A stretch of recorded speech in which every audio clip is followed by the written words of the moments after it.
my name is Danielle, and I'm going to be discussing an emerging new subfield in health psychology called psychoneuroimmunology.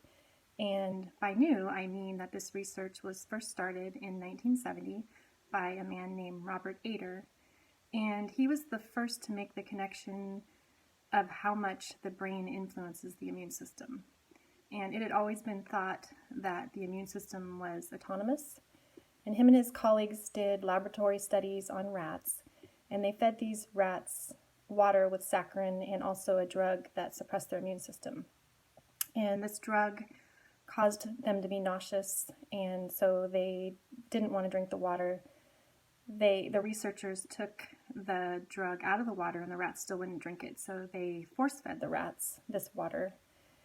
And because the water reminded them of being sick, even though the water did not have the drug that suppressed their immune system in it, their immune systems were still suppressed because of just the association they made between the taste of the water and them being sick, and the rats died. And so they were able to associate how much our mental processes affect our immune system and our endocrine system and our nervous system. And the study of psychoneuroimmunology studies how mental processes do affect these systems in our body. And as we see in our world today, the stress that's going on right now and how that affects our immune system and our physical health is going to be critical, especially in these next few months, for health psychologists working with their patients and helping them find ways to cope with this stress so it doesn't cause them physical harm.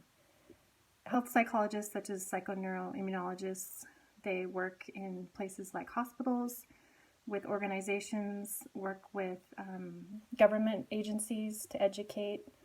They help in alcohol rehabilitation, also with cancer patients. They work with people who have chronic pain, chronic illness. In this field, it does require a doctoral degree, and many health psychologists in psychoneuroimmunology do research studies. They write in journals. I came across a couple books that were really interesting, and this topic really was interesting to me just because of the association of stress and how much it does affect our immune systems, and we don't always understand how much it does. And one study I came across shared how just subjective stress, just what we have in our mind, worry, affects our immune system more than an actual stressful incident. So health psychologists are very much needed, and it is an emerging field, and it will be something that will help patients find ways to cope with their stress in a healthy way, that it's not going to negatively affect their physical health. And I think that this field is going to be something that is really going to explode and will be very necessary in time to come. Thank you.